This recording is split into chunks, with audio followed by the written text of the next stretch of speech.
we are a Formula E show, but we're not going to talk about Formula E for the next couple of minutes. So if you want to skip, you can skip, but I'm pretty sure you don't want to skip. Because where on earth or who is going to replace Sebastian Vettel at Ferrari, and where is he going to go? Let's say he doesn't retire and he decides not to go to Formula E and he decides to stay in Formula One. Where is he going to go?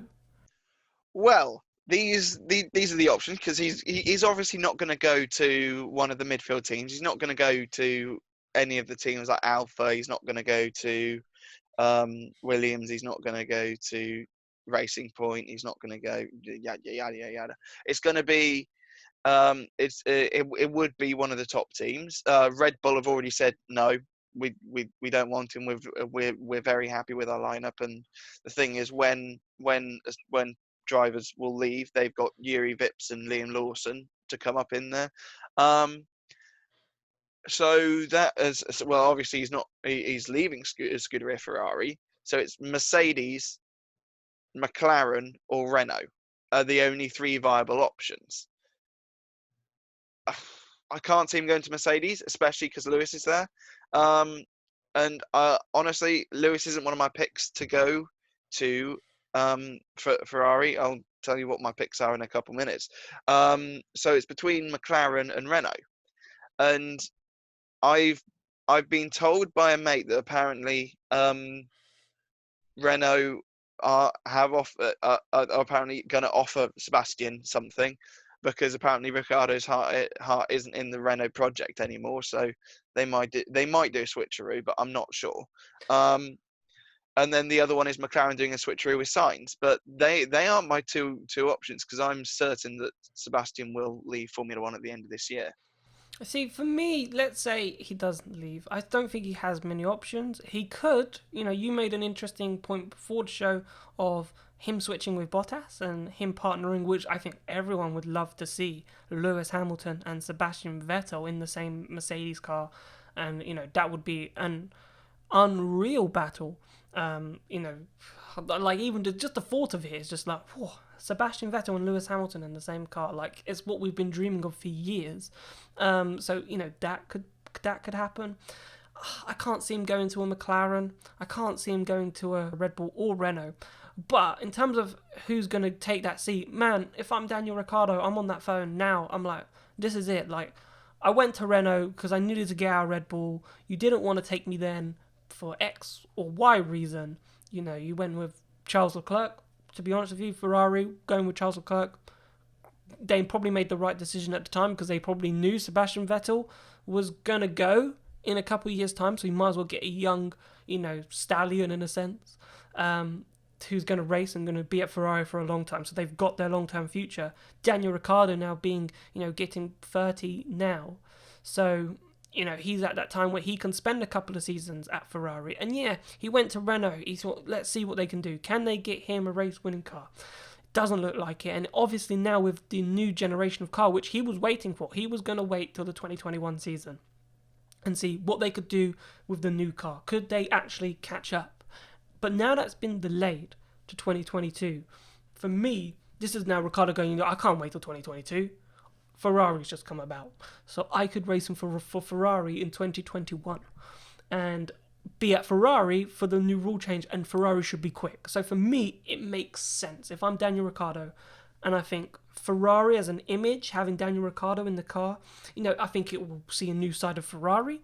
We might get more of an in-depth analysis into Ferrari, because Daniel Ricciardo is such a marketable driver. There's going to be a lot of press around him. There's going to be so many things around Daniel Ricciardo. So many people are interested in him. He's such a large character that we might see a different side of Ferrari, rather than this, veto Ferrari, this Ferrari that just wants everything, that breaks the rules but gets, has the FIA assistance with it. We might see a different side of it, which I think could be, really good for Formula One in itself.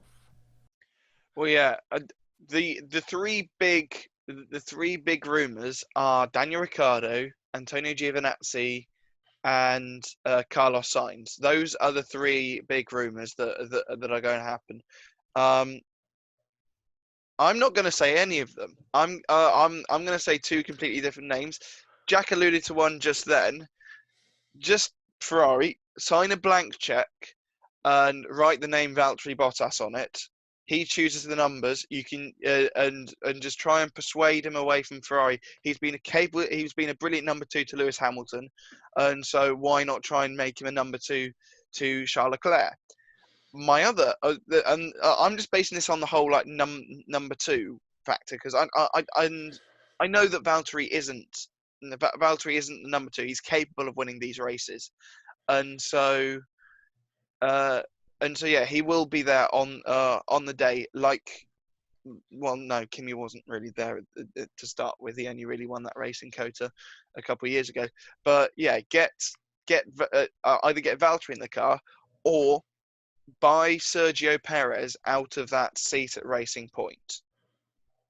Now, obviously, he's locked in there till 2022. But the thing is, he was tipped to go there in 2013, replacing Felipe Massa, and so yeah, he has a Ferrari connection from a while ago, but also I think he'd make a capable number 2 to Charles Leclerc. Those are my 2 options, and I think they might be good because if Perez or Bottas retires in about 5 years' time, you can promote a Mick Schumacher, a Robert Schwartzman, a Marcus Armstrong into that seat when they are ready to when they're ready to go in. In terms of Giovinazzi, I love the guy. I don't think we will see him in a Ferrari car though. For me, I agree with you. I don't think we'll see Giovinazzi unless something amazing happens, right? Sebastian Vettel does a Kimi Raikkonen and says, you know what, I want to go back to my roots. And he goes back to Alfa Romeo because it's effectively Sauber, where Kimi Raikkonen also started his season. And then all of a sudden you've got Alfa Romeo, Sebastian Vettel and Kimi Raikkonen again, trying to build up Alfa Romeo, which would be hilarious. But then poor Antonio Giovinazzi, I don't think he'd get the Ferrari seat and he'd get shafted, basically. And I don't think Antonio Giovinazzi deserves to get shafted. He's probably one of those Formula 1 drivers that, sadly, if was to be shafted from the grid, he probably wouldn't miss, sadly, but what the majority of people would miss. But I think it'd be harsh on him. He's not done a bad job, and he's improved dramatically over the course of last season. So it would have been interesting if we did start this season to see where he was going to go. So, Sebastian Vettel, Formula E, yay or nay? You tell us in the comments. I'm pretty sure we'll see a lot of yays to that. But, No, it's not happening. It's not happening at all. I'm telling you now. But if you're like Jack and you think, no, it's not going to happen, then tell us. Let us know. We'd be very interested.